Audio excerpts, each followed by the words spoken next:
notion of just trying to be a success. So I think of, because I'm a fighter, right? I always say that I don't have a passion. My passion is to be successful at everything I do. But I backdate it to how I grew up. So some of us go for experiences in life. So how does it really come if we have to decide? There was no COVID. So what am I saying? We shared experience today and it was deep for most of us. What is that thing that we can turn to gold? Challenges of life, it will come. It's inevitable. But regardless of what it is, how do we feel? So Nigeria is at its worst situation now. How are we feeling it? Our businesses are going through tough season. Somebody wanted to sell their business here. So many people have lost their businesses. How we know? So for most of us sitting here, almost all of us, because it's really tough, really tough. So we can also look for opportunities because Nigeria can't be built onto us. As we see Nigeria, it's not how the Western people are seeing Nigeria. They are seeing opportunity. Their goal is for us to remain like this. Because they know that without us they can't survive. They really can't. All our natural resources is being exported from Nigeria. So the opportunity here for us and our family and our children, we need to be able to encourage one another. And one of the things I want us to do here today is that let's have a network amongst ourselves. There's something called healthy competition. It's fine. People always say, who are your competitors? The Nigerian brands, I'm not competing with them. I want all of us to do well. It's the foreign brands. See what music has done worldwide. So let's begin to refine every product we have and transform it and sell it. African countries, because it's easier. Every country you deal with outside Nigeria pays in dollars. And it's the same dollars. Before you plan to go to the West and you don't have that kind of capacity to do that, why don't you even try African countries? Everybody, 20% of your net is 80% of the time in life. So who are your 20%? Some of us are busy spending more time with our 80% than gives us 20%. Yeah. So we need to understand that our network is so important. So I did this meeting also for us to build network. It must be somebody, anybody here, that you just want to say, okay, I know how to work, I know this stuff, how have you done it? What do you do? Or you have a problem, even if you have the biggest store, you have a problem that you see that this small person has happened. How did you go about it? That's something we don't do in Nigeria and Africa. We don't build network. The white people, they do every meeting you go for, networking meeting, you see that MBA now. All the classes will be like networking, network. And I see that most of the time when we go there, they're reserved with network because you know it doesn't come naturally to us as black people. But we need to understand the power of network. So I'm hoping that today before we leave, we're able to build and form networks that will be productive. Your productive 20% can give you 80%. Very, very important. So, like I said, that's all we came here to do, to break bread together and to share, just to encourage each other. Help is not too heavy. I know it's heavy, but at the same time, I just want anybody that is here, 2-3 people, if you have anything to just share, experience that will just help, how you've done it this time, what you haven't done, what you have done. I just want to okay, every story of success is also a story of failures. All I know about her before today is this beautiful woman that is successful. I know her own story. I know the challenges I've had to face. But sometimes you just see some people that, wow, they had it so easy in life until you had the opportunity to sit down and actually listen to their story. I saw so many people here that are tearing up when they heard about our story. So every success story is also a story of failures, trials, and challenges. You see the work in progress because we're not permanently there. You know, you set a goal, when you achieve that goal, you discover that you still have another one and another one. I said, I'm still a work in progress. Okay, let me just briefly say some things. I business from during my NYC year, in year 2000. I started supermarket business from the neighborhood. So along the line, there are two major aspects of my business. You know, when you sell them things, you will have one or two products that are really the main thing for you. So after some time, I said that I want to pick something out of all this wish. You know, sorry if you don't understand, but that's I had to do. So I decided to do cosmetics, right? I always had this love for, you know, let's say all of us, most women have this love for. And as at that time, makeup and all these things were actually not so prominent, but the deal was about skincare and all this stuff. So I studied business in school, but nothing in school prepared me for the real life business. So I decided to take some short other courses. There's no course in cosmetics retail. Maybe there is, but I don't know. But I started taking some entrepreneurship courses here and there, business school, EDC, so many other courses, just to really understand some things. I met a lot of entrepreneurs who they didn't go to school, but God, what they knew about business.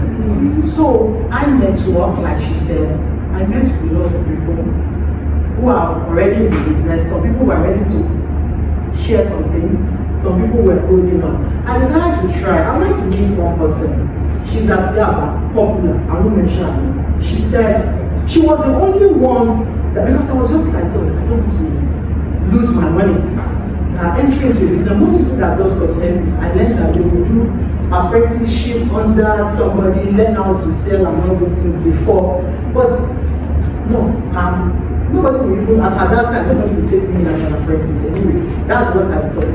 And I went to Linda. She said there's no school that will teach you how to do that. Either you work as an apprentice under somebody or go, fail small, that you will fail small and learn of the business. And I took that advice. This woman is not as if she's so educated, but she's about the only person that even offered me something. I gave so advice. Let me just give you some few contacts at maybe trade fair and some others. But please don't be afraid to start. You will fail small, and along the line you learn. When you fail, you learn. Then you fail another one, you learn and you keep moving. And that was that. I said, now this is it. The first failure I experienced was that I was brought up in Yaba area. So I was looking for a store in Nigerian. I didn't really want to come into, I don't want to go to the trade fair. I learned that my grandfathers are there and I did not enter. Now, I didn't want to go to Lagos Island because I was actually skeptical about market shenanigans. The first failure I encountered was to pay for a shop in Nigerian when they were building it. And the thing did not come up for several years. If you really know about Nigerian, you know, I paid 22 million for a shop. But that was my first major setback. After then, I said, okay, I'll enter Lagos now. I'm a child of God. So, but I had in mind that this is what I want to do. I started looking for, I had a kind of location I wanted in mind. It took me 4 years. The number one thing is, you will fail. Okay, they say in Jesus' name you will not fail. But the thing is this, you will fail. You will fail. It's part of it. Okay, you will go through, but once you fail that aspect, you have learned that thing. You are not failing that one again. You have overcome that one. So I was focused on what I actually wanted, and it took me 4 years to get the kind of location I wanted. Because all the while I was looking for location, I was planning. I always have a journal in my bag. I will write something that I saw, maybe an inspiration. I went to a cosmetic store, I saw something they are doing well. I keep writing. So within 1 year of business, you will think I've been there for 10 years. Because it's been something that did not just stumble on overnight. Okay, now along the line, I mentioned that at some point I offered my business for sale. If you're wondering if the business has been successful, why would she want to offer a business for sale? Now, there is a major, I don't know, like she said that we will network, and maybe one thing we are lacking in our business, maybe somebody else has it. HR staff in Nigeria is a problem. It's a big one.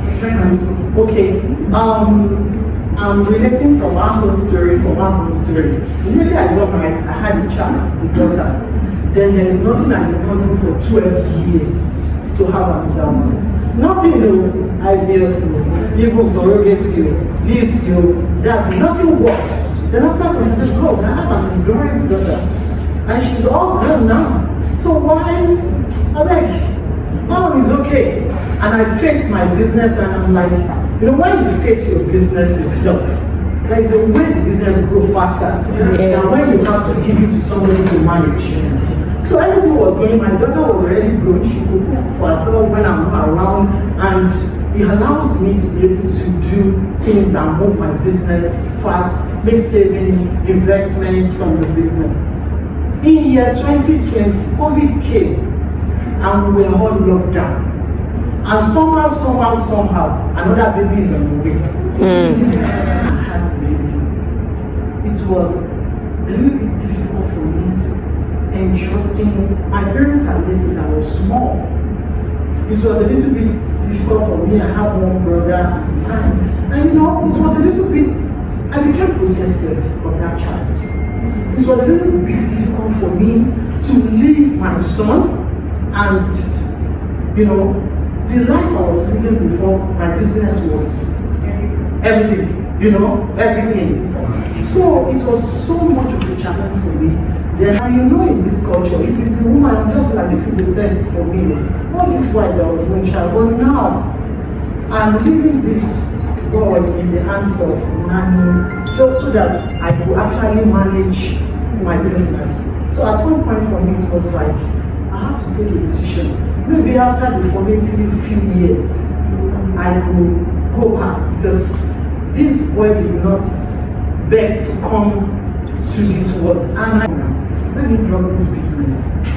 Let me concentrate on nurturing my son until a certain age. And that was why the issue of me calling somebody to come and buy off. I presented my boots. Another thing is always have your boots, professional boots. Please, it's very important. From day one, I had an accounting firm that is still with me. It's not difficult for me to offer my business to get money because I don't do my accounting myself.